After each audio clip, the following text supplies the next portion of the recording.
అయోధ్యలో రామమందిర ప్రారంభోత్సవం సందర్భంగా దేశంలోని ఆలయాలు పుణ్యక్షేత్రాల స్వచ్ఛత కార్యక్రమాలు నిర్వహించాలని పిలుపునిచ్చారు ప్రధాని మోదీ. దీంతో హైదరాబాద్ బషీర్బాగ్ కనకదుర్గ ఆలయంలో స్వచ్ఛత కార్యక్రమంలో పాల్గొన్నారు కేంద్ర మంత్రి, Telangana BJP chief Kishan Reddy. BJP నేత చింతల రామచంద్రారెడ్డి ఆలయ పరిసరాల్ని ఊడ్చి చెత్తని ఎత్తివేశారు. నీటితో ఆలయ గోపురాల్ని కడిగారు. తర్వాత విగ్రహాలను శుభ్రం చేశారు బీజేపీ నేతలు.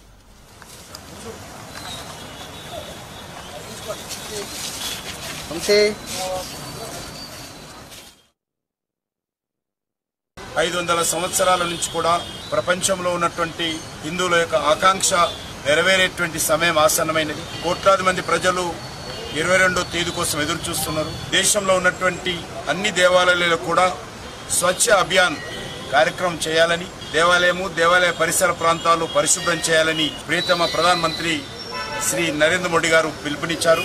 దేవాలయ స్వచ్ఛ అభియాన్ కార్యక్రమంలో స్వచ్ఛందంగా పాల్గొంటున్నారు. అందులో భాగంగా ఈరోజు హైదరాబాద్లోని బషీర్బాగ్ వద్ద ఉన్నటువంటి కనకదుర్గమ్మ వారి దేవాలయంలో ఈ స్వచ్ఛ అభియాన్ కార్యక్రమం అందులో భాగంగా చేపట్టడం జరిగింది.